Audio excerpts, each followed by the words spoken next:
On today's edition of the Locked On Eagles podcast, one final look at the upcoming matchup on Sunday between the Eagles and the Commanders. An injury update. Are the Eagles going to be without two of their starting safeties? Plus, the turnovers are here for the defense. When are the sacks coming? LOE 3, all that and more on this jam-packed edition of Locked On Eagles. You are Locked On Eagles, your daily Philadelphia Eagles podcast. Part of the Locked On Podcast Network, your team every day.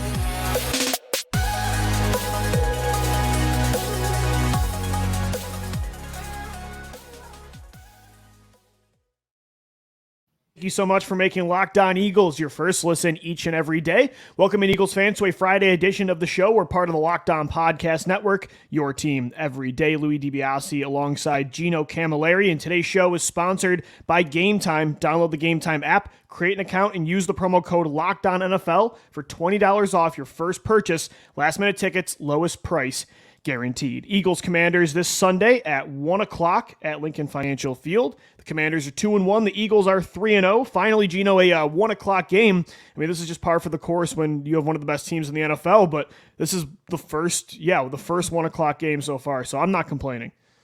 This is the first weekend that we are going to get now 4 different time slots, 4 games. We have a London game. We got 1 p.m. games. We got 4 p.m. games. We got Sunday night football. It's going to be a long day, but the Eagles, it's going to be a 1 o'clock game. I know all the fans at Lincoln Financial Field are going to be happy, and it opens up NFC East play. This is a big one, man. This is one of those 2-game swings. You win one, your opponent loses one. They count in the divisional standings. Right now, Washington is 2-1. Let's say they can get to 3-1. All of a sudden, you have them and Dallas right on your heels. This is a big opportunity, for sure, especially against a team that last week, I think Buffalo put together that game plan on how to beat this Washington team, and the Philadelphia Eagles started to come into their own in that second half last week. A tale of 2 different teams, but I think both of these teams are built in the trenches, and we always know the NFC East throughout the record books, and you got to go out there and just kick some rear end, really, is what it comes down to. And this is a Washington team that always gives the Eagles problems. I mean, last year they stopped their undefeated season. What were they, 14-0 at the time? I was at that Monday night game. And I think this is a good Commanders. No, they were 13-0. Didn't they lose their 11th game? No, it was 13-0. I don't know. It was close, but regardless, this is a good Commanders football team. That it's kind of like the Buccaneers last week. It's a good team that is way better than most of the NFL thought they would be. A good quarterback, not great, pretty talented roster around them.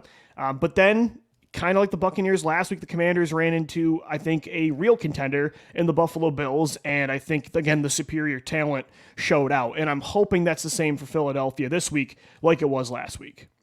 I agree that is probably going to be the case. And I think Tampa Bay is a very good comparison for what this Washington team is, right? Commanders might be more talented, actually, Gino, honestly.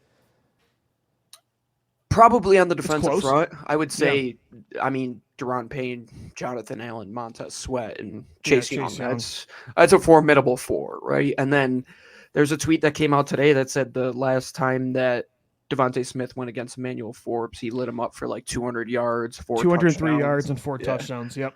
So it is a talented team. I mean, on the back end, Benjamin St-Juste is always a tough out for a guy like A.J. Brown. He's a bigger bodied corner. He loves to play physical. But at the end of the day, I think if it comes down to what the Eagles have in their back pocket and what punch they can throw, the run game is the kryptonite for everybody. I mean, you saw what Tampa could do last week, even with the Vita Vea and guys on that front that were very good.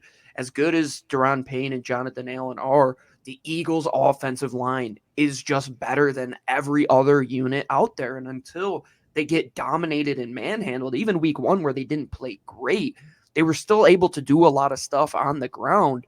I expect that same formula to come to fruition this time around because the Eagles just have the horses, man. I know that they have those top 4 guys there in Washington, but they don't have that depth. They don't have the 7-8 guys that are just going to continue to rush you all game long like Philadelphia does. I think the Eagles' offensive line is going to be that one component that wins you a game again. I agree, and even though it's strength on strength, just like last week, we even said before the Tampa Bay game, like, sure, Tampa Bay is number 2 against the run game, but And so we were saying like the pass game is key, and I think that was true. The Eagles executed very, very well. You could see whenever they weren't making their own mistakes, they were passing the ball up and down the field on Tampa. It's the same, I think, formula this week is, yes, again, the strength of Washington is their front. But as you mentioned, the Eagles are still going to run the ball because that's the strength of their team too, and they're better at it than pretty much everybody in the NFL. I will say, though, Washington's defense is weaker on the back end. I really like Emmanuel Forbes, and as you mentioned with St. Juice, but the Bills did show they can push the ball down the field on this defense, and the Eagles have better weapons than the Bills. So I'm hoping this is the game. Again, I've been saying it every week where the passing game just blows up. They did throw for 277 yards last week, and they had a bunch of explosive plays. But I am kind of waiting for that, almost like week 3 last year against the Commanders, where Jalen Hurts, Devontae Smith, A.J. Brown, it just felt like everybody was having their way with that team. And I'm going to say that this defense is probably the one defense out of the first 4 that you have played that won't give you the most issues in terms of like disguising coverages and everything, right? Sure, like what you see a lot of the time with this four down front, that's what you're going to get. And Jack Anand Del Rio over there with his defense, he wants to take away the tush push, but the Eagles have had success against Jack Del Rio defenses in the past, and even with teams that have had less personnel and less superior personnel. And I expect this go around, Lou, you said with Buffalo, they push that ball down the field. I would look at that Buffalo game plan and say, what can we do that Buffalo does well? Oh, we can attack the intermediate and deep areas with those wide receivers. Oh, and then we also have a run game where James Cook in that run game went for over 100 yards against Washington last week, Lou. I expect the Eagles, who have a far superior run game and offensive line to Buffalo, to have as much success, if not more, going into this game, which then it just goes hand in hand with how Jalen Hurts can push that ball down the football field. Yeah, as long as you can protect against that front 4, I think that is the main key. And then you can pretty much do whatever you want outside of that. I think the Eagles have the advantage in the run game, in the pass game, as long as that offensive line wins that strength-on-strength battle in pass protection. Gino, when it comes to the defensive side of the ball, they do look a little banged up again this week, especially in the secondary. So for the offense, by the way, though, real quick, Landon Dickerson has been a full participant the last few practices, went out of the game against Tampa with that knee contusion. I'm starting to get to the point where if I see Dickerson limping off the field, I'm not concerned anymore, knock on wood, but Gino, he's always okay. He's the offensive equivalent of Fletcher Cox. Yeah, it's like every game it feels like he's limping off at least at one point, but he's always fine. Yeah, he's a freak of nature, man, and he played an exceptionally great game last week. And Cam Jurgens really has been coming into his own, and this offensive line is just hitting their rhythm. And it's just not you keep drafting Kelsey replacements, you're going to get elite guards, I guess. I mean, last week, I mean, you're playing Shaq Barrett, Troyenka. I mean, they got guys that can rush the quarterback, and outside of a couple spots, I thought the offensive line did a fantastic job, and they're just getting better each and every week. And this is a game where you know these guys. You've been against Deron Payne. You've been against Jonathan Allen. You've been against Sweat. This is 4 or 5 years in the making. You know what you have to prepare for. If you think Jason Kelsey and those guys want to step up and show that this is our division and you guys want to run the interior, no, this is what we do. I think this is an awesome game, and I'm going to be looking at those 6 guys on that interior each and every down. So Dickerson should be a go on Sunday. For the defense, though, they might be without 2 of their 4 main safeties. Sidney Brown dealing with that hamstring injury he suffered in that amazing play where he got across the end zone and broke up the pass, which would have been a touchdown to Mike Evans. He did injure himself, though. Did not practice the last 2 days. We'll see what happens with the Friday injury report when we're recording. Has not come out yet. But Justin Evans also has not been practicing. So, Gino, that means it's going to be Reed Blankenship and Terrell Edmonds deep for the majority of the time, I'd imagine, if both of those guys are either limited or don't play. And that's interesting for the slot conversation because last week Bradbury did play inside a lot, but the more the game went on, Sidney Brown was moving into the slot with Bradbury on the outside. If Brown's not a go, I imagine Bradbury stays inside most of the time. I mean, Washington has 3 really good receivers, so I don't think he'd be shadowing one guy in particular, although I would like to see very few reps where Josh Jobe has to deal with Terry McLaurin. I totally agree on that as well. But at the same time, I mean, they have multiple guys that you're going to have to deal with.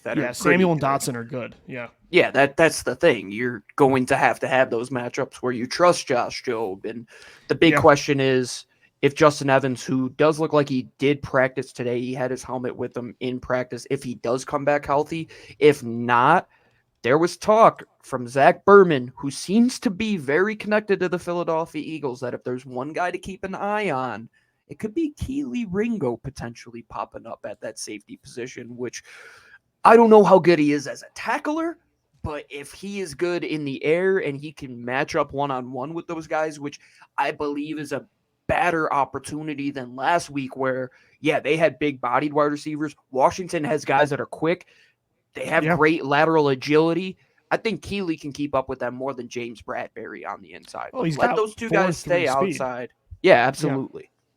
Yeah, Ringo's long-range speed isn't the issue. It's more of that, side-to-side movement, is especially on the inside and the slot where, receivers have multiple options to go both ways with this route running. It would be tough, but yeah, I kind of actually like that idea, especially if you notice McLaurin's playing on the outside a lot. That's where Bradbury was, for the most part, I feel like in the last 2 quarters, was playing on the boundary, and that's when Sidney Brown kicked down. In those spots, yeah, I'm cool with Ringo. It would be cool to see, a rookie kind of get that good experience. So we'll see what happens. As you mentioned, Justin Evans looked like he had a helmet on today at practice. Sidney Brown, I'm not so sure if he's going to be a go. It would be nice if he did play on Sunday, because I thought he was great on Monday night for sure. Gino, I want to talk some more defense coming up next. The Eagles, the sacks haven't come yet. I think this could be the week, but there is one thing they're doing that is almost as important. So we'll get into that coming up next right here on the Locked On Eagles podcast. And guys, today's show is sponsored by DoorDash. Need fresh groceries for the week, but don't have time to go to the store? Going to the grocery store anyway is a nightmare, especially during the day. Try grocery delivery from DoorDash. You'll get everything you want delivered when you need it right to your door. You've trusted DoorDash to deliver your restaurant favorites, and now you can get grocery delivery that actually delivers too. With thousands of grocery stores to choose from, you'll find the best in your neighborhood and boost your local economy with each and every order. You'll get exactly what you ordered, or we'll make it right. So sit back and enjoy quality groceries just like you picked them yourself. Want even more value? You can save on all your groceries and restaurant favorites with a $0 delivery fee on all eligible orders with a Dash Pass membership. With easy substitutions right in the app and best-in-class customer support, DoorDash delivers groceries exactly how you want it. Get 50% off your first order up to a $20 value when you use the promo code LOCKEDONNFL at checkout. Limited time offer, terms do apply. Again, that's 50% off up to $20, no minimum subtotal, and 0 delivery fees on your first order when you download the DoorDash app in the App Store and enter our promo code LOCKEDONNFL. As well as DoorDash. This episode of LOE is brought to you by our friends over at Game Time. So you get your groceries and you're going to go tailgate. Why? Because you just picked up some great, cheap, last-minute tickets from the best ticketing app in the biz, Game Time. And let me tell you, I used this last week. I go to Oregon for a mini honeymoon. The school announces that they're out of tickets. I say, man, I got to get these tickets before I don't have any chance. I go to Game Time, boom, right away. I save over $100, $200 on what some of these people told me that they spent.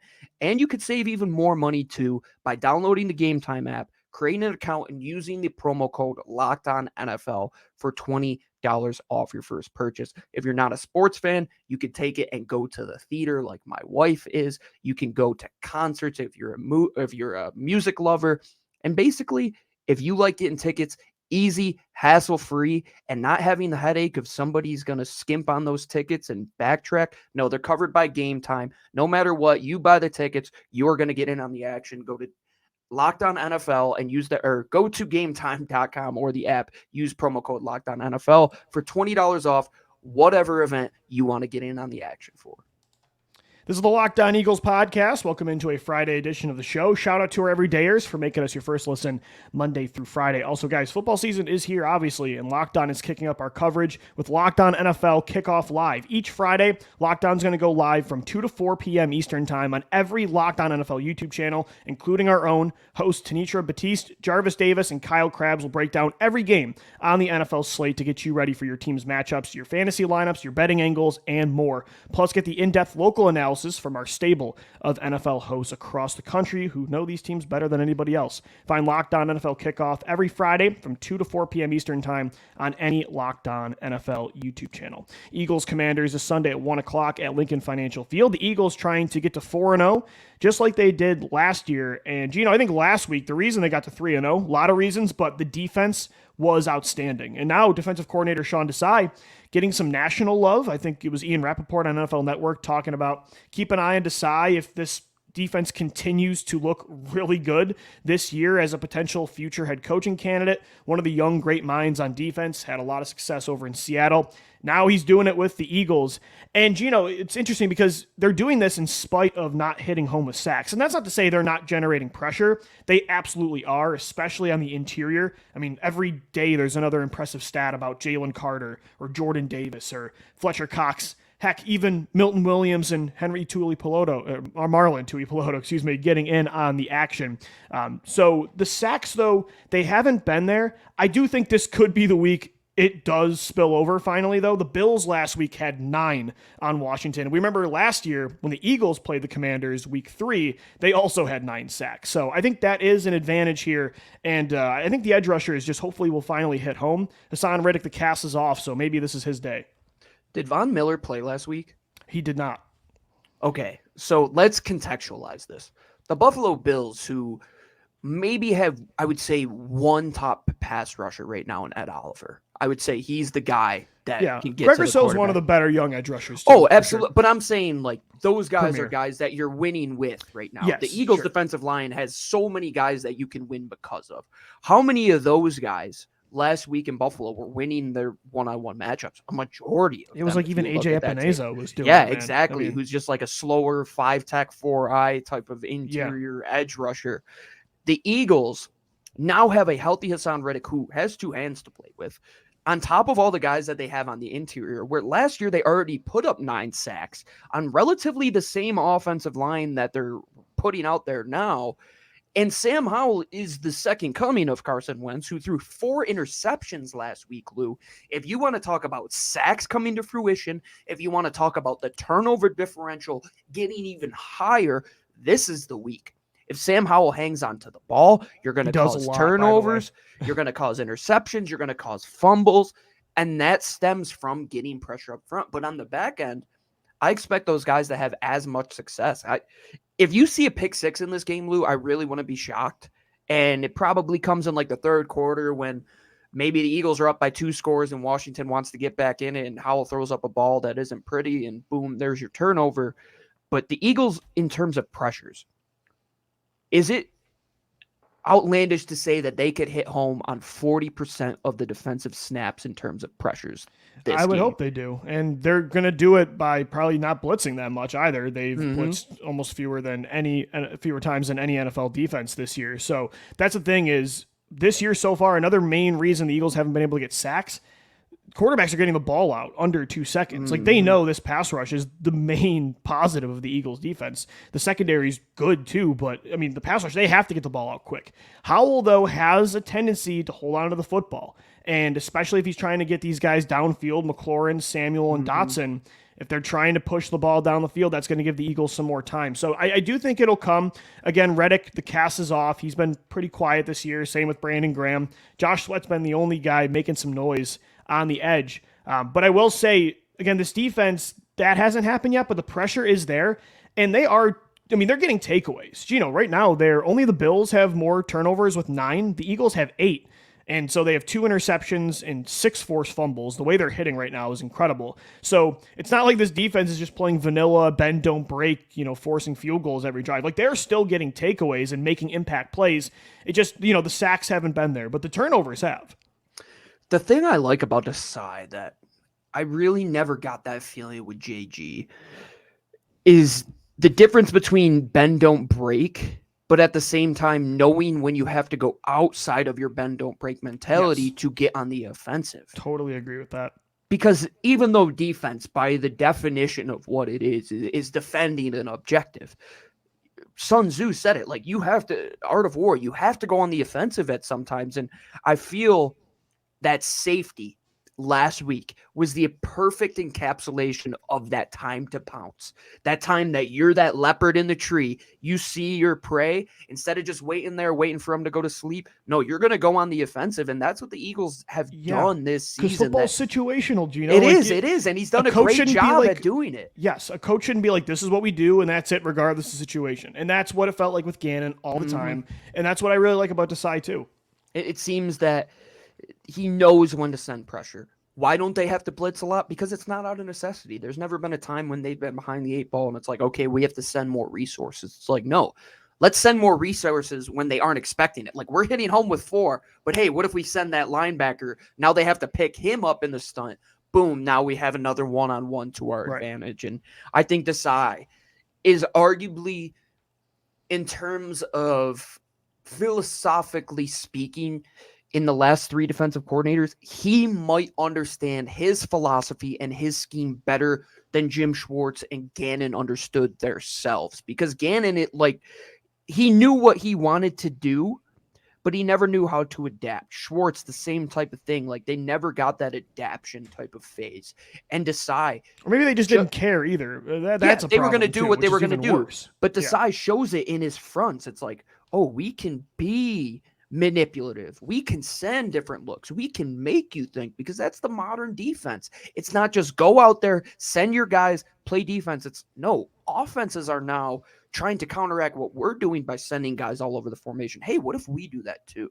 And I think Sean Desai has done an exceptional job, and he has been the best coordinator out of the 3. He might be the best of all the coaches on the staff currently outside of Jeff Stoutland. One thing I want to see more of, Gino, too, on the defensive line, can we get some more Nolan Smith over Derek Barnett? I mean, Nolan Smith, I thought he was only out there for a few snaps last week, but he made his impact known. And this feels very like, not that Travis Fulgham was good, but Alshon over Fulgham-y, like 2020, JP over Mailata. I think there's no reason Barnett should be out there over Smith. I mean, that would I think, help, too, with the pass rush.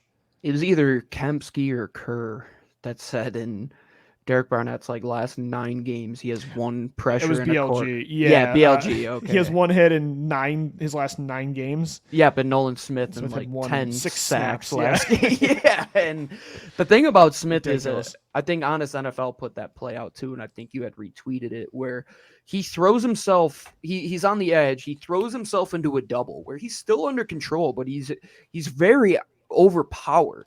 But he's a vicious hand fighter. He never stops moving his feet. And he has that athleticism to disengage and shed blocks because he is undersized and he's kind of a different type of player to deal with. And I think he deserves more snaps. I think Marlon Tuipulotu, those guys that inefficient numbers, like if they have 1 to 10 snaps and they're still getting 1 to 2 quarterback hits, like they deserve more. Marlon, like I said last show, has more sacks than Fletcher Cox does right now. And I think he deserves more than 6 to 8 snaps a game, in my opinion. And same with Nolan Smith. Get Derek Barnett all the freaking way off this roster. With Tuipulotu, at least there's a reason. I mean, because the 4 guys in front of him are elite. Excuse. The guy stinks. He is so bad.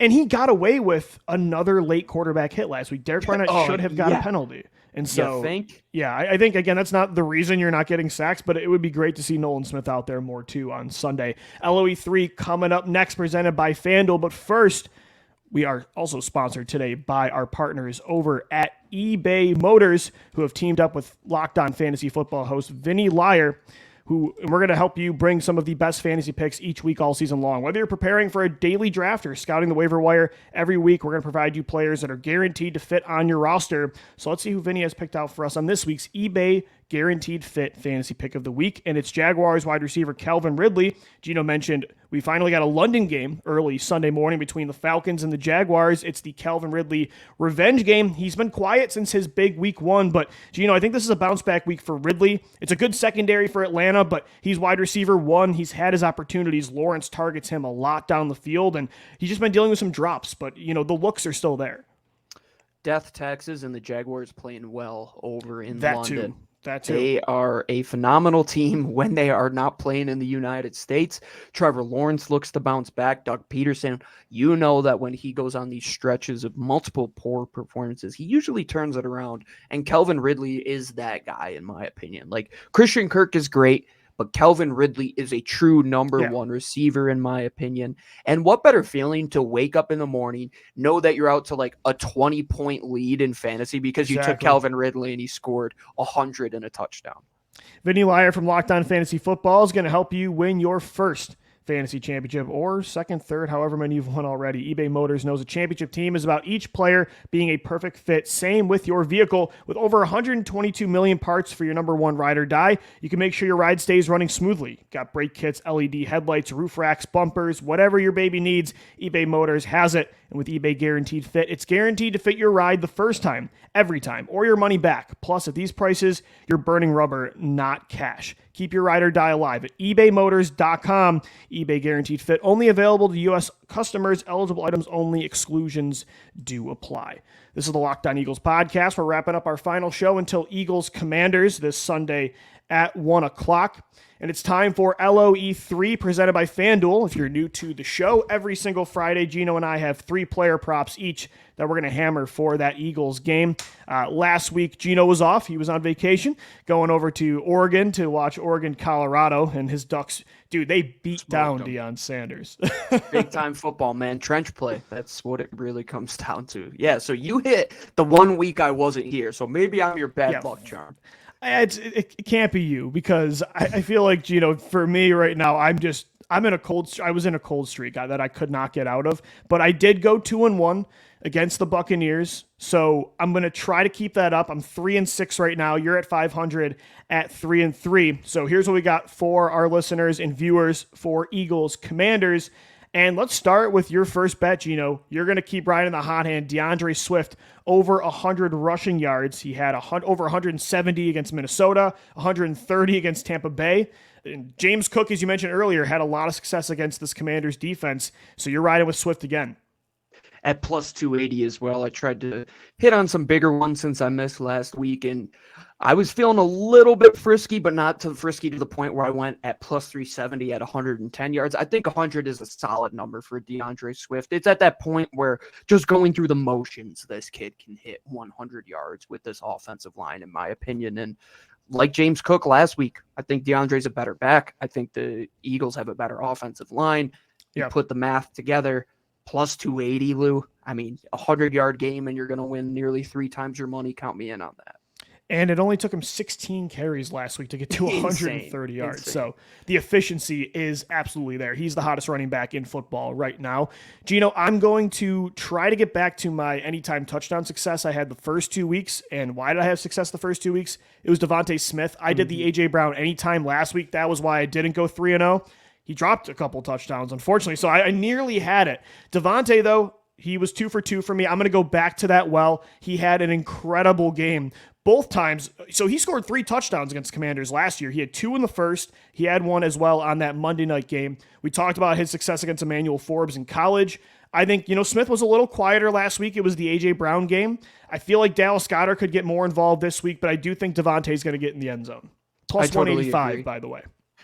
Where Benjamin St-Juste is like a really good matchup with A.J. Brown, in my opinion, like big on big, physical on physical. Devontae Smith is a nightmare for a guy like that, right? But you know what's funny, Gino? Like, Emmanuel Forbes is almost built like if Devontae Smith was a corner, he'd be built like Forbes. Yeah, but then he plays way stronger than a guy like Emmanuel Forbes too. No, I love that, Lou, and seems like Devontae always has one of those moments in a Washington game where you're like, oh, this guy's far superior than everybody else on the field. Like he had that one moment last year where he goes up in like double coverage and just comes down with the ball. And I expect the same thing, Lou. I expect him. He was held out of practice with an illness yesterday, comes back today. He should be roaring and ready to go on Sunday.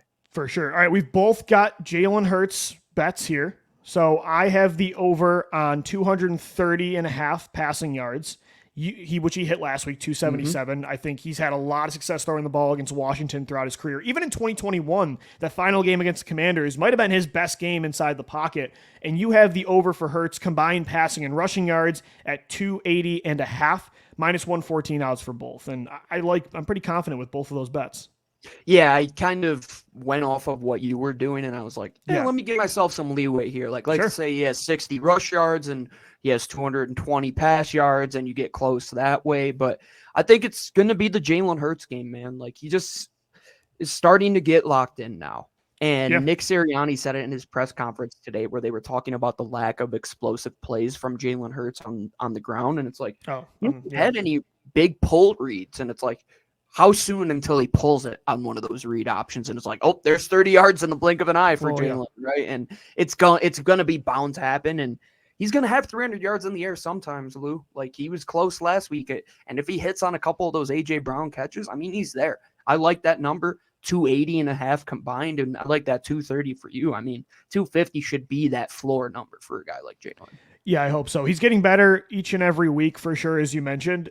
I will say defenses are honing in on him keeping the ball too, so it's not all on him. But you're going to have to account for DeAndre Swift at some point. Like, you're not going to go for 200 yards every week and let Jalen go for 10. Yeah. Like, well, it's the same thing. Give and take. It's the same thing as what Hassan Riddick was talking about on defense. Like, eventually they're not going to be able to double everybody. So right now, they're kind of chipping and doubling him on the edge. Eventually they're going to be, they're already starting to double Jalen Carter a lot, and I'm sure Fletcher Cox is going to get some more double looks, Josh Sweat, and it's the same thing on offense. Eventually they're going to have to, like you said, hone in on Swift. Hurts has still made some great plays running the football outside of structure, but yeah, when it comes to like the RPOs, they've been, again, trying to stop that and allowing Swift to get the ball, but he's crushing them in that side. So it's been helping the Eagles for sure. And then our final two bets, we both have Dallas Goedert bets as well. I have the over on 35.5 receiving yards, which he would have hit last week at 41. And I feel like he's going to get even more involved this week. You have plus 330 Dallas Goedert anytime touchdown. I'm surprised he hasn't scored yet, Gino. And the Eagles to win. And the Eagles to win. Ooh, yes, I did not see it's a parlay. So money. I like that. So mine's at minus 114. Yours is at plus 330. So it's, again, Goddard eventually. Brown's had his game now. Smith's had his. There's got to be a Dallas Goedert game here at some point. There has to be a tight end screen that like they actually put together that looks good. The one they had last week was terrible. He's so involved in the red zone normally. I mean, it's been uncharacteristic to have him just not get the ball a lot. And I don't think Washington has guys that are going to be able to cover Dallas Goedert consistently. Like last week, you have two safeties that are relatively good in Tampa. Two good linebackers. Before that. Yeah, exactly. I don't see Washington having that same success. I think this is the week where you get that big yard after the catch play from a guy like Dallas Goedert and get the guy his red zone touchdown. Like nobody has the size, maybe outside of St. Juice, to really go up and cover him one-on-one. Just put that ball up there in the red zone and let him come down with it. Like he's due. He deserves it. He's one of those guys that doesn't talk out of pocket. He does his job. He's underappreciated, and what he does for that run game, you give all the credit to the 5 offensive linemen. You better give credit to Dallas Goedert and those other tight ends as well. So this game should be fun, Lou, in terms of output on offense. Defense, let's hit 10 sacks. That'd be a fun number, but come out there and get a 2-game swing in the division. I think that's the ultimate goal this week is go up, be 4-0, send Washington to 2-2. We'll see what Dallas and the Giants do. But how great would that be to potentially go out there with a multiple game lead through 4 weeks in this division? Keep racking up the wins. The schedule's only going to get tougher. Eagles Commanders this Sunday at 1 o'clock. Gino and I will be back for the post-game show, so make sure you subscribe to Locked On Eagles wherever you get the show, and you can watch us as well on YouTube. That's going to do it, though. Thanks so much for making Locked On Eagles your first listen each and every day, Monday through Friday, right here on the Locked On Podcast Network. For Gino Camilleri, I'm Lou DiBiase signing off. Thank you so much for downloading, watching, and listening, and let's go Birds. We'll see you on Sunday. Eagles fly.